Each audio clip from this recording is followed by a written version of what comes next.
Welcome back to Channel 2S, everybody. I'm your host, Second Soundwave. It's been too damn long since the last time I did one of these, so let's jump right back into the YouTube world with Gunpla news. I'm glad to be back. It's been way too long. Let's just get right into this. Oh man, there is so much to talk about, but I'm gonna start with the biggest, craziest, coolest thing by far that's happened today, and that is more IBO. We're getting more IBO. So if you're out of the loop, we saw this picture earlier today on the Gundam IBO official website. This is a Gundam design that we've never seen before in the anime. This picture came with an announcement that more IBO was in production. Now whatever this new project is, it's probably not a full third season. It could be a few different things. It could be a series of shorter webisodes like Battlelog, it could be a full-length movie like Awakening of the Trailblazer, or it could be something in between. No matter what this new IBO thing ends up being, I'm 100% gonna watch it. Obviously, I love IBO. You guys know I love IBO. As for the Gundam itself, we've seen a lot of speculation about this. Everybody's got a different idea as to what this thing is, but the main prevailing theory right now is that this is a Calamity War design for Gundam Barbatos. And yeah, it's pretty obvious if you look at the mace and you look at how the shoulders are shaped. Definitely can't wait to see what this looks like from the front. Of course, IBO is not the only place we've been seeing new stuff, because Gundam Build Divers has of course been going strong, and actually has been going surprisingly strong too. This show had a really weak start. It was incredibly boring for about 10 episodes, but in the last couple episodes they've really picked up the pace and it's turned into something that, while I wouldn't say is necessarily good, it's certainly a lot more enjoyable than it was. And the biggest highlight of the show so far has been the battle with the Astray No Name. Now, I'm not going to go into spoilers, I'm just going to say that if you want to watch it, go check out this week's episode of Build Divers. The Astray No Name itself is a very cool, very edgy looking modification of the high-grade Astray Red frame. There's a lot of new pieces on this kit, and all the new features are centered around that black cloak on his shoulder. So this cloak isn't just a normal, ordinary cloak. Of course it's not. This is Build Divers. Nothing's normal or ordinary. The cloak separates apart into a bunch of different pieces. These pieces can be rearranged to form an arm cannon, funnels, or a giant wing pack. This thing is an absolute beast, and it's quickly becoming one of my favorite Gundams in the show. They're also going to be releasing just the cape part as an option set. It's going to be the same thing you'd get with the kit, just in gray instead of black, and with a few extra connector pieces and a lot, and I mean a lot, of joints. Seriously, this is a customizer's dream. If you're one of those people that likes to replace the joints on older kits with newer, more posable joints, this is a set you're going to want to pick up. The Gundam Love Phantom's another really cool new suit we saw recently in Build Fighters. We didn't get to see a lot of it, but it did look pretty awesome from what we saw. You can see right here that they're teasing us with a picture of a prototype for the Love Phantom, and this mobile suit is very heavily based off both the Strike Freedom and the Infinite Justice, with a little bit of Death Scythe Hell thrown in. And speaking of Gundam Build Divers, the Build Divers Blu-ray set. As is usually the case with newer Gundam Blu-ray boxes, it comes with an exclusive Gunpla. This time we're going to be getting a translucent yellow sparkly 00 diver, and what's interesting about this is it's not just a random clear variant, it actually does have a little bit of significance to the show. You see, this version of the 00 diver is based off the half-scanned version that you see as the Gundam is being scanned into the game. Kinda interesting how it ties in like that. Of course, it wouldn't be Gunpla news without at least a couple of P-Bandai kits, so we're going to be starting off tonight with the Grasse Ritter standard types. Now we're getting two flavors of this kit. We're getting the McGillis Core version, which is a light blue, and we're getting the Carta Core version, which is the same color as Carta's own personal Grasse Ritter. Both these Grasses have the shorter style shoulder pads you get with the Barbatos Form 6, and other than the shoulders and color changes, they're exactly like the previous Grasse Ritters. If you know me, you know I like Gelgoogs, so naturally I was pretty excited when I saw them announce two brand new high-grade Gelgoog Commander variants. The first one of the bunch is the Johnny Raiden Gelgoog High Mobility type. It looks great. I've always liked Johnny Raiden's Gelgoog, so it's really cool to see this get a high grade.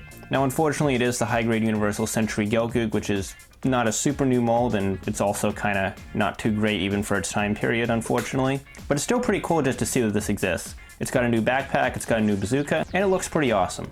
On top of the Johnny Raiden custom, we're also going to be getting Shin Matsunaga's Gelgoog Jaeger. Now this, I think, is just a little bit cooler looking. I have always liked the Gelgoog Jaeger an awful lot. However, this is unfortunately based off an even older mold. So if you decide to go out and get this kit, you're definitely going to need to put a little extra work into it. Also, it looks like there's no new tooling whatsoever on this, so make of that what you will. What if I told you that what you're looking at right now is not the high-grade Universal Century Zeta Gundam? What if I told you that this is actually a brand new premium Bandai kit? You would probably tell me that's bullshit, and I would be inclined to agree with you if I didn't already know what this is. This is the high-grade Universal Century Zeta Gundam 0088 version. Now the UC fans out there are going to know that 0088 is when Double Zeta Gundam happened, and sure enough, the Zeta Gundam was in Double Zeta Gundam. However, it was the exact same Zeta Gundam you see in, well, Zeta Gundam. So why are they making a separate kit for this?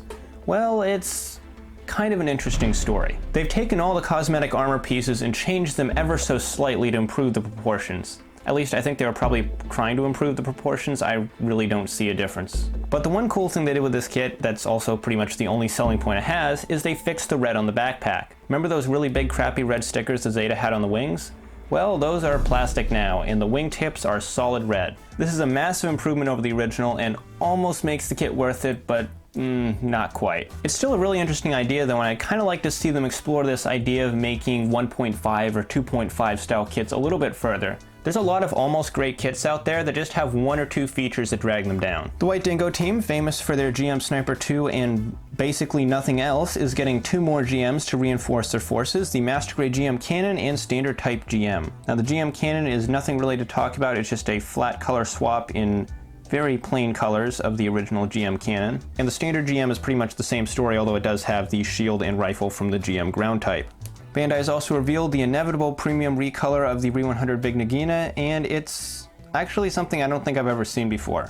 I knew there was this thing called the Vigna Zero that looked really cool, but this is something else. This is the Burra Rona Special Big Nagina, so I guess this is supposed to be like her original Big Nagina, or like how it was supposed to be. It's red, it's got some gold trim that's probably going to be really tacky looking stickers, and it's got a new face that looks more in line with the other Vanguard suits. We also got some new pictures of Anvil Gatto's Gelgoog version 2.0. This was a very big highlight of Shizuoka Hobby Show for me, mostly because there were barely any highlights of Shizuoka Hobby Show at all. But anyways, this guy's looking very cool. He does have the rifle from the original 1.0 Gelgoog, and since that's the only new piece of tooling, he is pretty much just a straight recolor. But he is still a very cool looking recolor piloted by a very cool character. So now let's talk about the single greatest creation of mankind. The Master Grade Polypod Ball is another premium Bandai Master Grade coming out later this year. This kit answered the age-old question of what if you took a ball and gave it spider legs? It may be a question that nobody asked, but it's a question that I'm very glad Bandai answered. The new legs in this kit look very posable, and they even appear to have moving pistons on some of the joints. This spidery sphere has definitely caught my eye.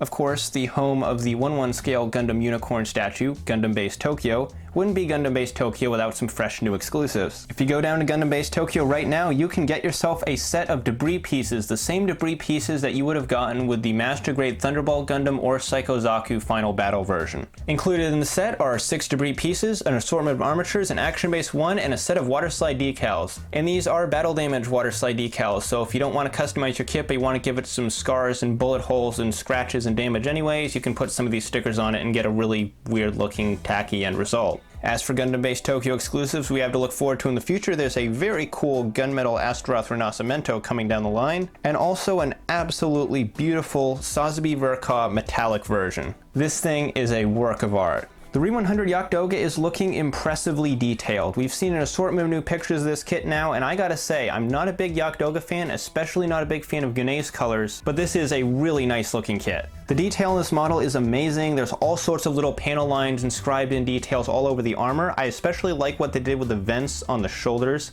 Not only is the inside of the vents gray, but there's actually a little red line running around the edges of them. There's also red inserts for the thrusters, and the little gun barrels on the tips of the funnels are cast in gray. They really went as far as they could with the detail in this kit, and I love it. They even included a set of clear hoses to display the funnels up in the air, which is something you really don't see with standard kits anymore. It's great that they gave us a way to display the funnels in this kit without having to buy an extra P-Bandai add-on. Of course, as an entire month has passed in the time that I've been gone from this channel, we have a whole new set of box art for, well, I guess almost last month's kit, since there's like, what, 2 days left in June? I'm not going to talk in detail about any of these, I'm just going to kind of let them scroll by as I'm talking, but I will say that we did get some pretty cool box art this month. The Moon Gundam was the main highlight of Shizuoka Hobby Show for a lot of people, and we've gotten some interesting new pictures of it in the time since then. I'm someone who wasn't really familiar with the Moon Gundam before I saw this kit, so it really surprised me to see just how much this mobile suit could do. So apparently that giant crescent moon thing on the back is actually a funnel rack, and it can split up into a bunch of different shield pieces. These shield parts can also be split in half and folded against each other to form a smaller, more compact backpack. This is definitely the way you're going to want to display your Moon Gundam if you're short on shelf space. He's also got some really cool moving armor mechanisms in his legs. This is something you almost never see in high grade, so it's amazing that they worked this in.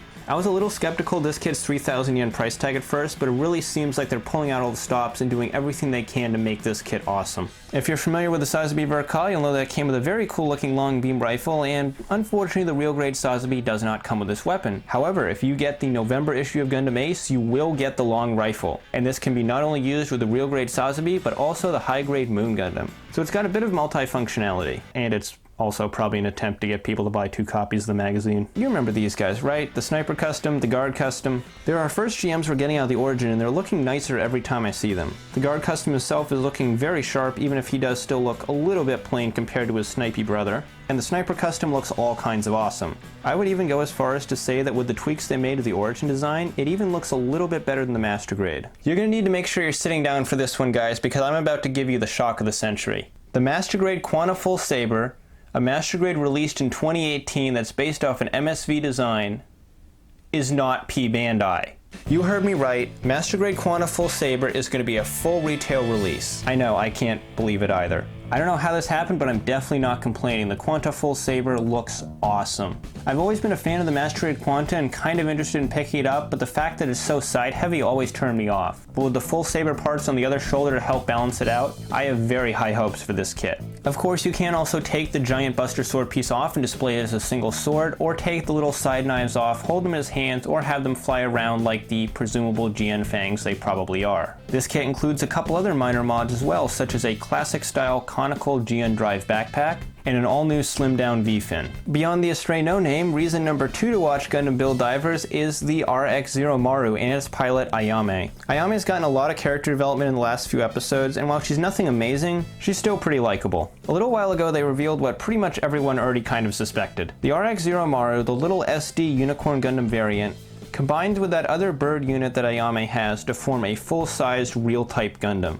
I really like the look of the real mode Zeromaru. The unusual jagged armor design and the lack of a V-fin almost makes this look like it's from a completely different mecha anime. And seeing as it's about 500 yen more than the Star Winning Gundam, I'm hopeful that it's going to be a lot more stable. The high-grade Universal Century BR Land impressed me by going above and beyond in improving the original color separation of the BR Land Custom. So that makes 2 new Zeta Gundam kits this episode that improve the color separation of their predecessor. And they both do it by adding red details. What a coincidence!